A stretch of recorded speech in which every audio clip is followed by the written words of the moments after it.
She stormed onto my lawn screaming that my farmhouse was illegally occupied, waving papers she clearly printed yesterday and threatening to fine me into bankruptcy.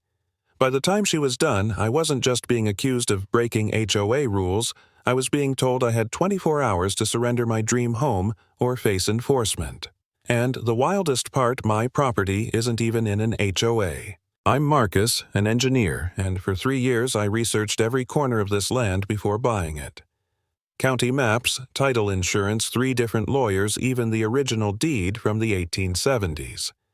I wanted a house where nobody could tell me how tall my grass should be or what color my mailbox had to be. Finally, I found it a little 1,800-square-foot farmhouse with open land, no restrictions, no oversight, no HOA. When we moved in, boxes scattered across the yard, my wife Judy smiled at me like we'd finally won. And then, like a storm cloud rolling in on a sunny day, she appeared. Karen Mitchell. Clipboard in one hand, a manila folder in the other, marching like a drill sergeant. She stopped 3 feet from my moving truck and barked, "Sir, I'm Karen Mitchell, president of Maplewood Heights HOA. This property requires immediate compliance with community standards." Her tone was so rehearsed it felt like she'd practiced in the mirror. For a second, I wondered if maybe she had the wrong house, maybe she was here to welcome me. But then her words hit immediate compliance. I stayed polite. I always try to. "Ma'am, this farmhouse isn't under any HOA. I have documents." I pulled out my thick folder, every survey and legal opinion neatly labeled. I thought she'd at least glance at it. Instead, she smirked, snapped, "Your documentation is outdated," and waved her own blurry off-color maps like they were gospel. Judy stepped out of the farmhouse arms. Crossed eyebrows raised the same look she gives her students when they try to hand in copied homework. She asked calmly, "Where are the originals?" Karen's voice shot up 3 octaves. Illegal questioning of HOA authority. Residents don't interrogate board decisions. Illegal. That word. She threw it around like confetti as if saying it louder made her threats real. Then came the ultimatum. You have 24 hours to submit compliance paperwork or face formal enforcement. She spun on her heels and stormed off, muttering illegal under her breath. In her dramatic exit, a paper slipped from her folder. When I picked it up, my stomach dropped. A receipt from Print Palace Document Services. 20 copies of HOA Boundary Update printed yesterday. That night, lying awake, doubt crept in. Had I missed something? Did I really make a mistake after years of research? Was my dream farmhouse actually entangled in HOA nonsense? I almost convinced myself I could have screwed up. But the next morning, I called Maplewood Heights HOA directly. "We've never had a Karen Mitchell on our board," the office manager said. "Our president is David Chen. Always has been. She even emailed me the roster. Karen wasn't just mistaken. She was lying. The realization hit me like ice water. This woman wasn't protecting property values. She was running a scam. So I dug deeper. Social media, online forums, digital breadcrumbs. I found post after post she'd written hundreds of complaints about fences, garden gnomes, mailbox colors. I found payment records too, neighbors paying $50–75 at a time labeled HOA fine. Real people had been handing her cash thinking they were avoiding violations. Elderly folks on fixed incomes, new families. People like Bob Wilson. My retired military neighbor who told me flat out she got me for $60 over a mailbox. We all knew she was shady, but who wanted the drama? That broke something in me.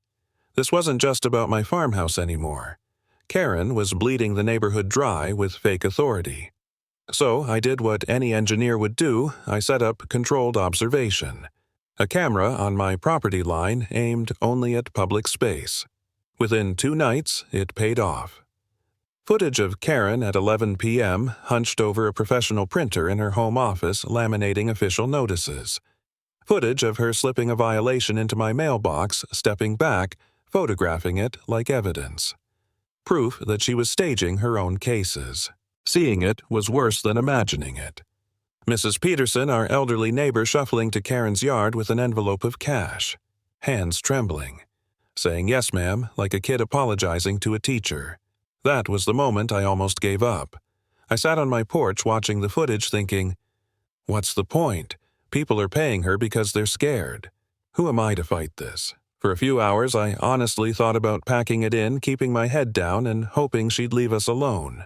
But then Judy came out coffee in hand and said, if you let her scare you, Marcus, she wins, and she keeps hurting people who can't fight back. That snapped me out of it. I wasn't just defending my land anymore. I was standing up for my neighbors. So I sprung the trap. Next time Karen called demanding $200 in compliance fees, I played along. Sure, I said.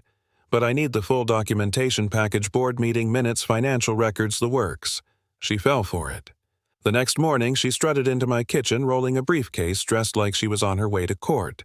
She spread out documents across my table, meeting minutes with fake signatures, fine schedules with bogus regulation numbers, complaint letters from neighbors that didn't exist. It was a masterpiece of forgery. I asked one simple thing. Can I contact these board members? Her face twisted. Confidential information, she snapped. What about financial records of fines? Her voice rose again. Illegal demand for confidential data. She was unraveling. I finally said it, Karen. I have video of you planting fake violations in my mailbox. She froze for a second, then exploded. Illegal surveillance. Illegal harassment. I'm calling the police. She stormed out, dialing 911 in my driveway. When the officers arrived, I was ready. Deeds surveys legal opinions and, most importantly, the footage. At first, Karen's performance almost worked polished, confident briefcase in hand, presenting her papers like scripture. But then the video rolled. There she was, caught red-handed, staging her evidence. The officers' faces shifted from neutral to grim. And when they called the real Maplewood Heights HOA, David Chen confirmed everything. Karen had never been affiliated with them. Cornered, she spiraled. Screaming about conspiracies, waving more fake documents, even producing a police report she'd clearly written herself with nonsense case numbers.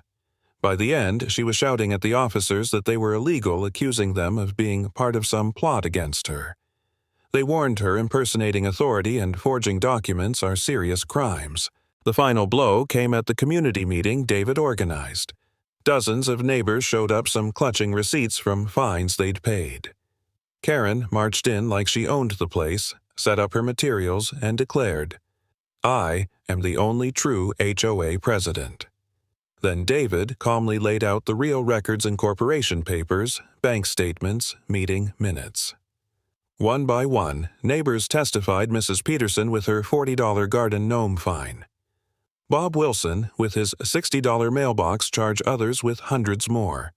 Karen screamed over them, insisting every single one was illegal testimony. But the moment that ended it all, Mrs. Peterson recording on her phone as Karen shrieked, pointing at David, You're all frauds. I am the president. That 15-second meltdown went viral. Hundreds of thousands of views in 2 days. By the time the police followed up, Karen wasn't just a neighborhood scammer anymore. She was an internet punchline. The fake HOA president whose empire of lies collapsed in front of her victims. The charges followed quickly: fraud, forgery, impersonating an official. She was forced to repay what she stole and banned from holding any community position again. Watching her walk out of that meeting screeching illegal like a broken record, I felt a weight lift. Not because I'd won, but because my neighbors weren't afraid anymore. And that's where the story ends. Karen's fake authority crumbled the moment truth was dragged into the light. Always verify before you trust.